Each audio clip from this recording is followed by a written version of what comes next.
rendu de la 44e réunion du Conseil des ministres.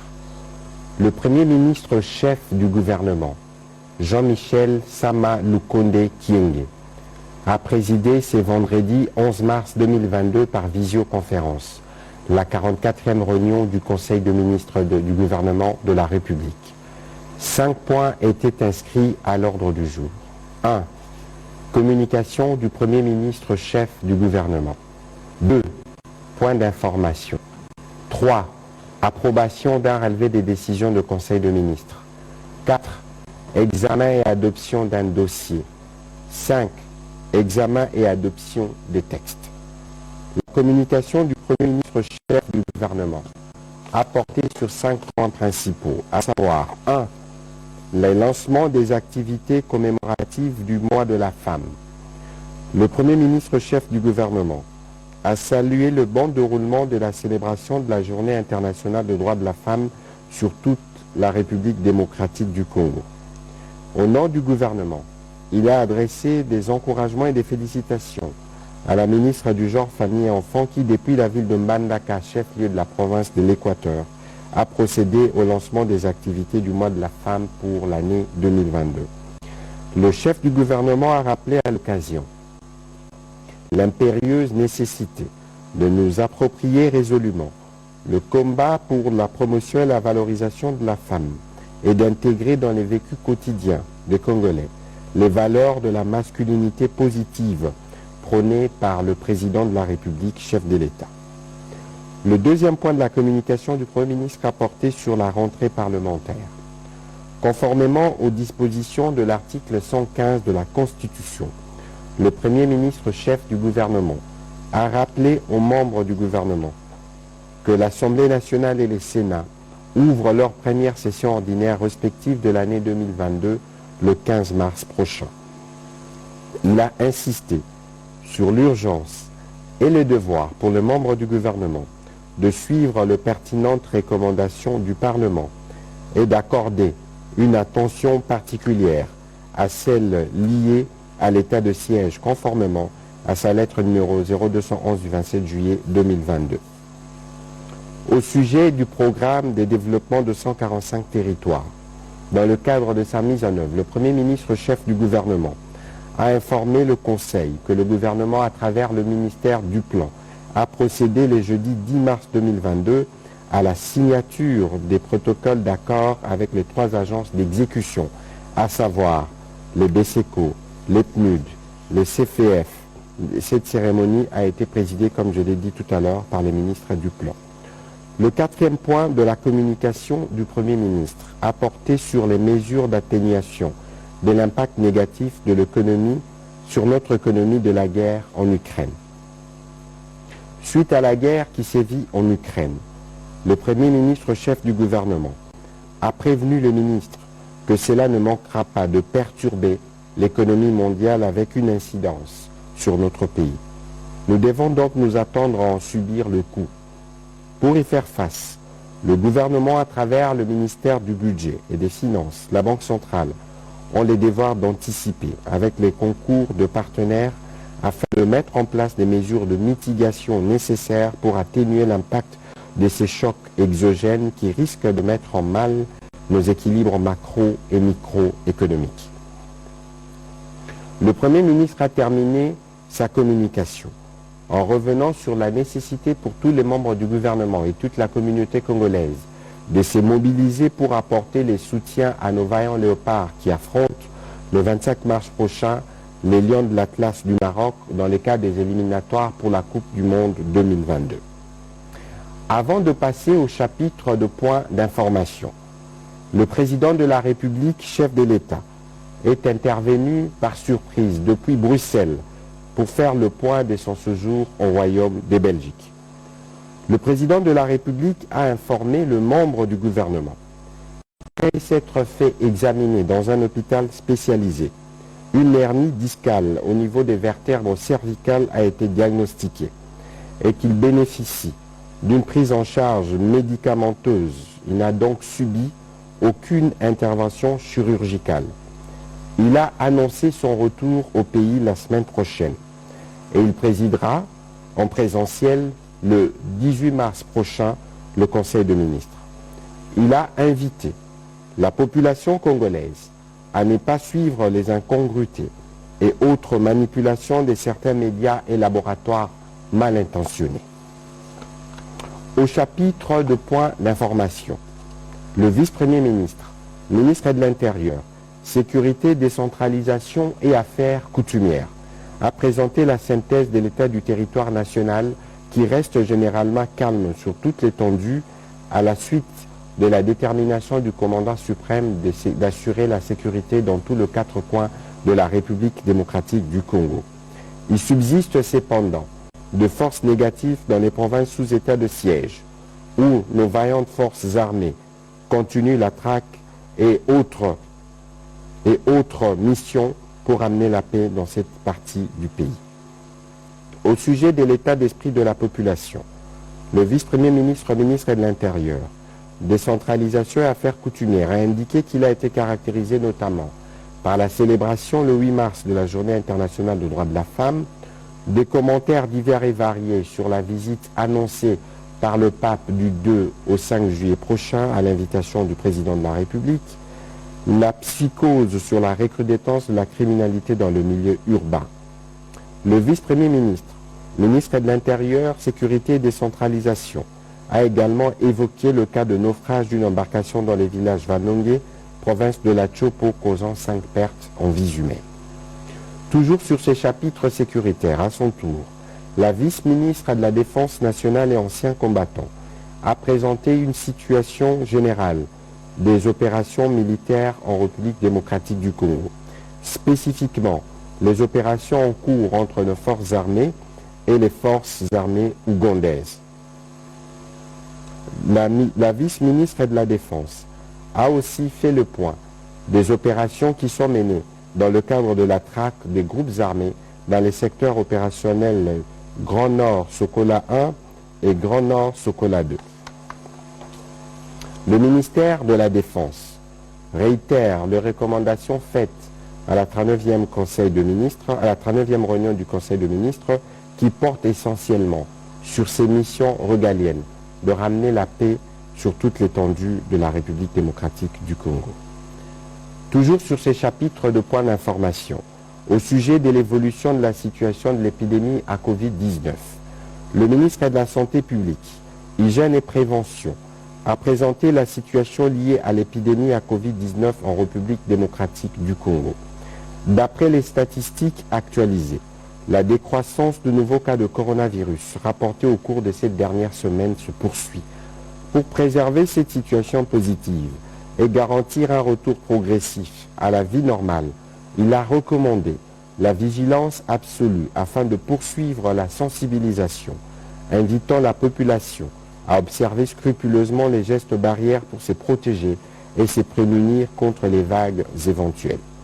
Le ministre de la Santé publique, Hygiène et Prévention a aussi informé le Conseil de la priorité stratégique immédiate du gouvernement pour booster la vaccination et dont les meilleures performances ont été enregistrées ces derniers jours au Kasaï oriental, dans le Haut-Touélé, le sud de Bangui et dans le Haut-Katanga. Le Conseil de ministres a pris acte de ces rapports. Évolution de la situation récente sur les marchés d'échange et celui de biens et services. Invité à participer à ces conseils de ministres, la gouverneure de la Banque centrale du Congo a présenté les faits saillants de la conjoncture économique qui demeure caractérisée par le maintien de la stabilité du cadre macroéconomique. Elle a indiqué que les rythmes de formation de prix demeurent sous contrôle depuis le début de l'année. À la première semaine de mars 2022, l'évolution de l'indice de prix à la consommation a enregistré un léger accroissement portant le taux cumulé de l'année à 1,01%.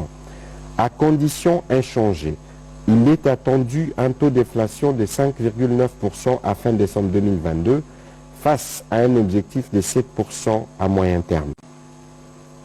La gouverneure de la Banque centrale du Congo a insisté sur le fait que le marché d'échange demeure relativement stable sur les deux segments, consécutivement à la poursuite de la bonne coordination des politiques macroéconomiques conjuguée à une conjoncture globalement favorable.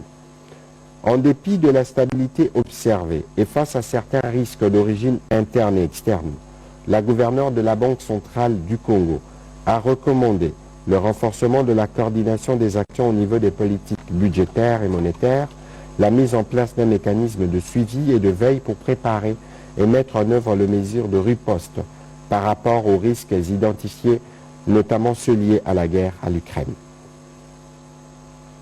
Le ministre d'État, ministre des Infrastructures et Travaux publics a pour sa part informé le Conseil de l'état d'avancement de projets d'entretien dans la voirie urbaine à Kinshasa. Il s'agit de projets particuliers en cours de réalisation pour la réhabilitation et la construction des certains axes routiers dans la ville-province de Kinshasa. Le Conseil de ministres a pris acte de ce rapport. Intervenant à son tour, toujours sur ces chapitres de points d'information, le ministre du Commerce extérieur a informé le Conseil de ministres de l'avancement des préparatifs de la Journée nationale de la République démocratique du Congo à l'Expo 2020 de Dubaï.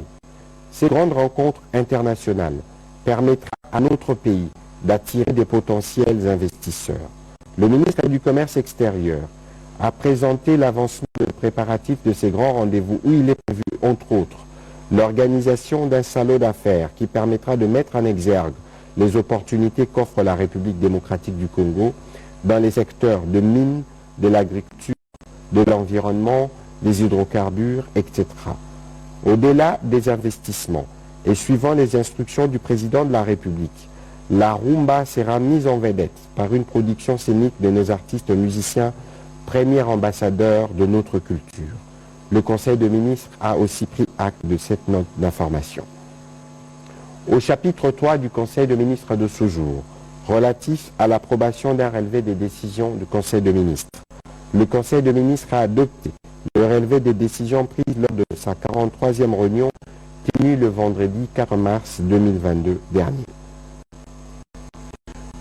Quatrième chapitre du Conseil de ministres de ce jour, relatif à l'examen et à l'adoption d'un dossier.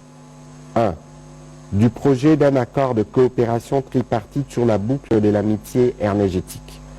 Le ministre des Ressources hydrauliques et électricité a soumis au Conseil la matrice d'analyse et d'évaluation sur le projet d'accord de coopération tripartite entre la République du Congo, la République d'Angola et la République démocratique du Congo, relatif à la mise en place du projet boucle de l'amitié énergétique, projet qui a démarré dans un premier temps entre la République du Congo et la République démocratique du Congo.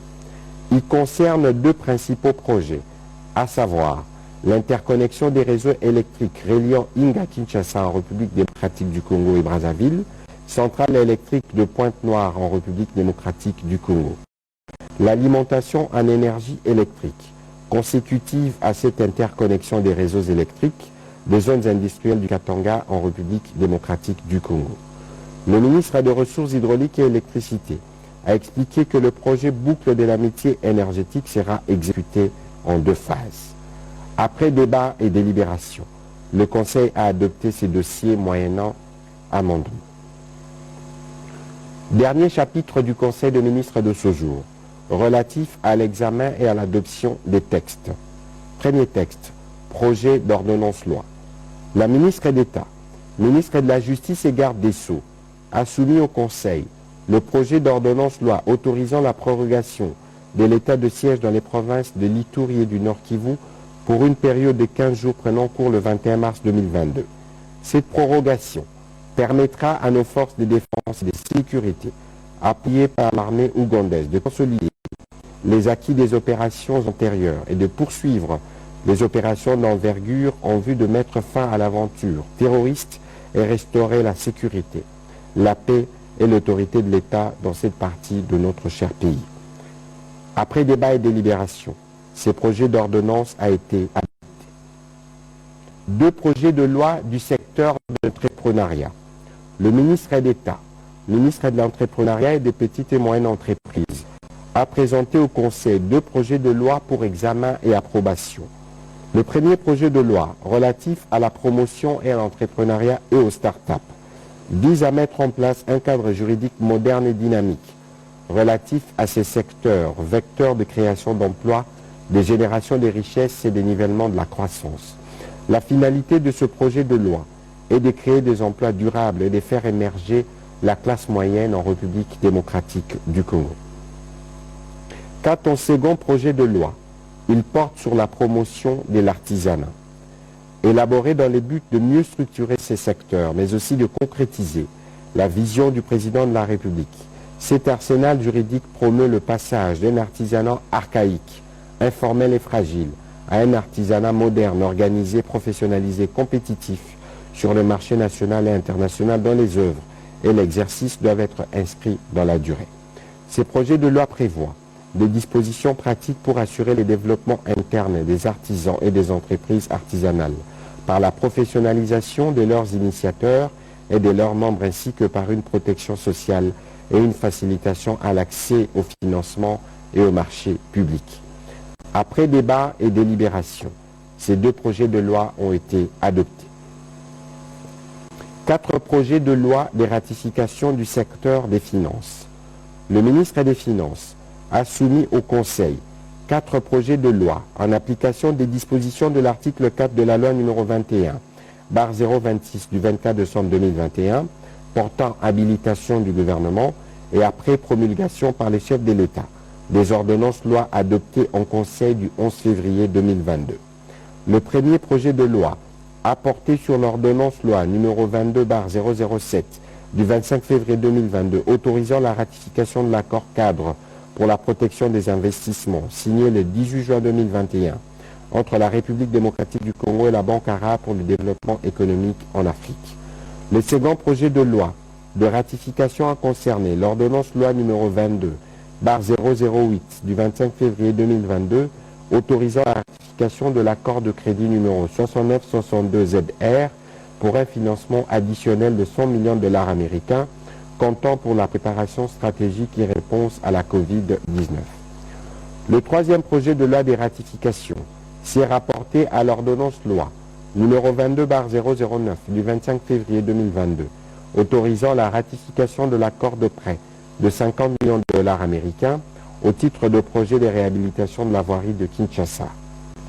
Le quatrième et dernier projet de loi de ratification a concerné l'ordonnance loi numéro 22/010 du 25 février 2022 autorisant la ratification de l'accord de prêt numéro 21001 500 4273 d'un montant de 71 millions de dollars américains pour financer le projet d'appui au développement agro-industriel de Nganda-Jika.